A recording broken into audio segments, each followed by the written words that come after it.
اور سنو کہ جو غوث اعظم رضی اللہ تعالیٰ کی 11ویں شریف منایا کرتا ہے اس کو جہنم کی آگ نہیں جلا سکتی۔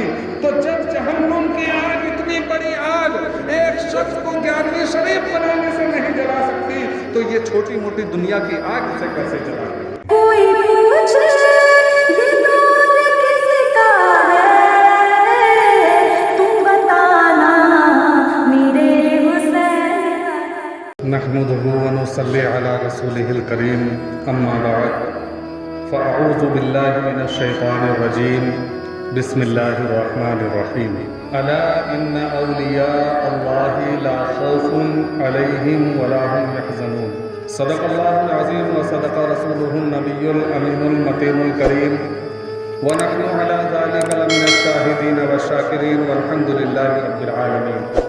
برادران اسلام، ابھی میں نے جس آیت کریمہ کی تلاوت کا شرح حاصل کیا ہے اس کا ترجمہ بیان کرنے سے قبل بہتر مناسب ہی نہیں بلکہ اہم تر ضروری سمجھتا ہوں کہ ہم اور آپ آقائے نامدار مدینے کے تاجدار، لمبے لمبے ہاتھوں سے بھیگ دینے والے داتا احمد مجتبی محمد مصطفیٰ صلی اللہ تعالیٰ علیہ وسلم کی بارگاہ میں درود و سلام کا نذرانہ پیش کریں اور پڑھیے آواز بلند درود پاک۔ اللہم صلی علی سیدنا شفیعنا مولانا محمد بارک وسلم صلو علیہ الصلاۃ والسلام علیک یا رسول اللہ صلی اللہ تعالیٰ علیہ وسلم۔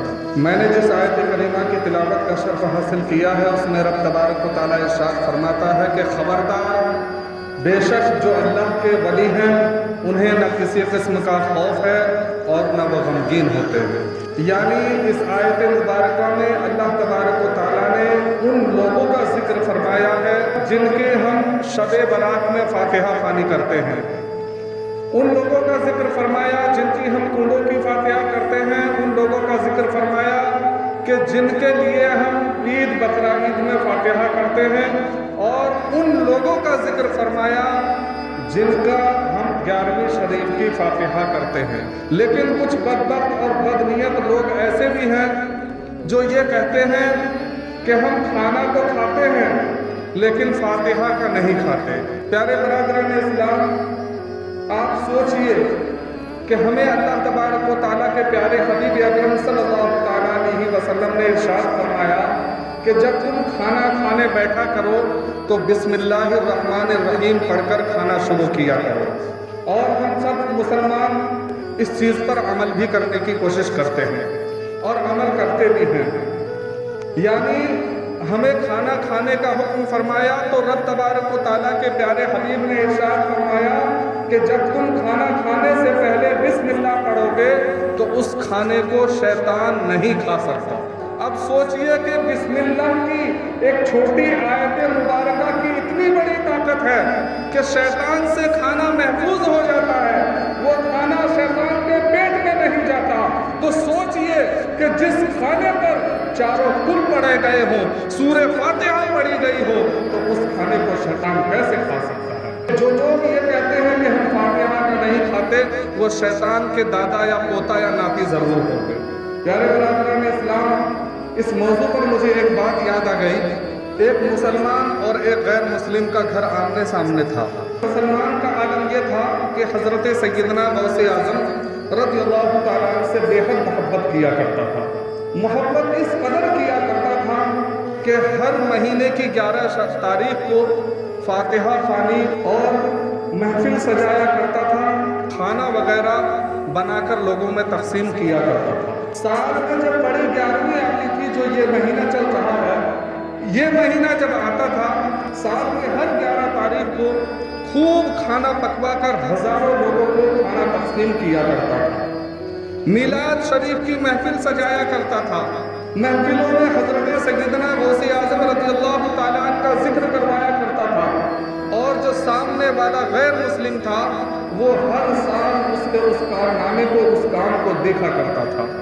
ایک دن اس کے دماغ میں نہ جانے کیا بات بیٹھی، اس نے اس مسلمان سے پوچھ لیا کہ تم ہر مہینے تو جو بھی ہو چھوٹا موٹا پروگرام کرتے ہو، لوگوں کو کھانا کھلاتے ہو، لیکن سال میں ایک بار جو ہزاروں لوگوں کو کھانا کھلاتے ہو، سب سے پہلے تو یہ بتاؤ کہ اتنا پیسہ تمہارے پاس آتا کہاں سے ہے، اور پھر تم اس قدر لوگوں کو کھانا کھلاتے کیوں وجہ کیا ہے، کھانا کھلانے کی وجہ کیا ہے؟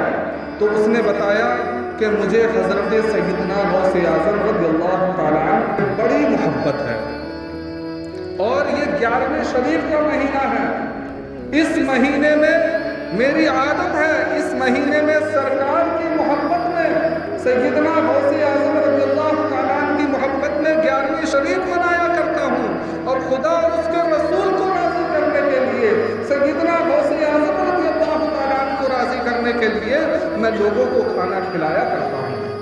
اور وجہ بتاؤں کہ سیدنا غوث اعظم رضی اللہ تعالیٰ عنہ کا فرمان ہے کہ جو میری 11ویں شریف منایا کرتا ہے اسے جہنم کی آگ نہیں جلا سکتی، اسے جہنم کی آگ نہیں جلا سکتی۔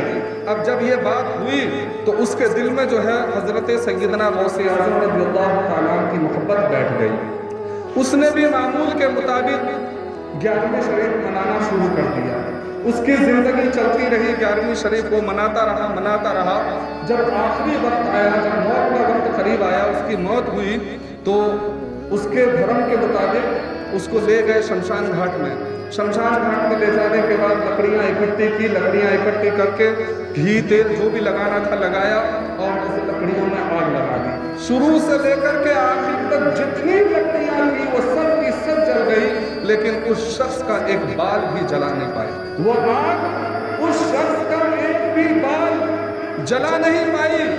جب یہ عالم لوگوں نے دیکھا، افراتفری کا ماحول ہو گیا، لوگ پریشان ہو گئے کہ آخر کیا بات ہے کہ آج تک ہم نے اتنی لاشیں جلا دی لیکن کبھی ایسا معاملہ پیش نہیں آیا، آخر بات کیا ہے کہ اس کو آگ جلاتی نہیں۔ کسی نے کہا کہ تم کم سے کم اس کا یہ تو پتا کرو کہ اس کی دوستی کس کے ساتھ میں تھی، یہ رہا کس کے ساتھ میں کرتا تھا، آخر وجہ کیا ہے کہ آگ نہیں جلاتی؟ شاید اس کے دوست سے کوئی بات پتا چل جائے۔ لوگوں نے معلوم کیا تو لوگوں کو پتا چلا کہ یہ ایک مسلمان کا دوست تھا، اور وہ مسلمان کہیں اور نہیں اس کے سامنے رہتا تھا۔ لوگ اس کے پاس گئے، کہا کہ کیا بات ہے؟ تو اس مسلمان نے کہا کہ تمہیں معلوم نہیں کہ یہ سیدنا غوث اعظم رضی اللہ تعالیٰ عنہ کا 11ویں شریف منایا کرتا تھا، اور سنو کہ جو غوث اعظم رضی اللہ تعالیٰ عنہ کی 11ویں شریف منایا کرتا ہے اس کو جہنم کی آگ نہیں جلا سکتی۔ تو جب جہنم کی آگ، اتنی بڑی آگ، ایک شخص کو 11ویں شریف منانے سے نہیں جلا سکتی تو یہ چھوٹی موٹی دنیا کی آگ اسے کیسے جلا؟ اور 11ویں شریف کی برکت یہ ہے، ایک وقت ایسا آیا کہ جب اس کی موت ہونے والی تھی تو اس کے بعد حضرت سیدنا غوث اعظم رضی اللہ تعالیٰ عنہ آئے اور انہوں نے کلمہ پڑھا کہ اس کو مسلمان بنا، اور اس کی جو موت ہوئی ہے ایمان میں داخل ہونے کی حالت میں ہوئی ہے۔ تو یہ ہے شان غوث اعظم کی۔ تو حضرات محترم سیدنا غوث اعظم رضی اللہ تعالیٰ عنہ کی یہ شان ہے کہ وہ جس مرید کے چاہے جہاں سے چاہے وہاں سے مدد فرما سکتے ہیں۔ سیدنا غوث اعظم رضی اللہ تعالیٰ عنہ کی محبت اور جس کے دل میں ہوگی حقیقتاً ہے کہ اس کو دوزخ کی آگ جلا نہیں سکتی۔ تو حضرات محترم اللہ تبارک و تعالیٰ سے دعا کرتے ہیں کہ اللہ تعالیٰ ہم تمام لوگوں کے دلوں میں حضرت سیدنا غوث اعظم رضی اللہ تعالیٰ عنہ کی سچی محبت عطا فرمائے، اور اللہ تبارک و تعالیٰ سے دعا ہے کہ اللہ تعالیٰ ہم تمام امت مسلمہ کو آپس میں پیار محبت سے رہنے کی توفیق عطا فرمائے اور ہمیں پکا سچا نمازی بنائے۔ آمین وآخر دعوانا ان الحمد للہ رب العالمین۔ پڑھیے استغفر اللہ ربی من کل ذنب واتوب الیہ۔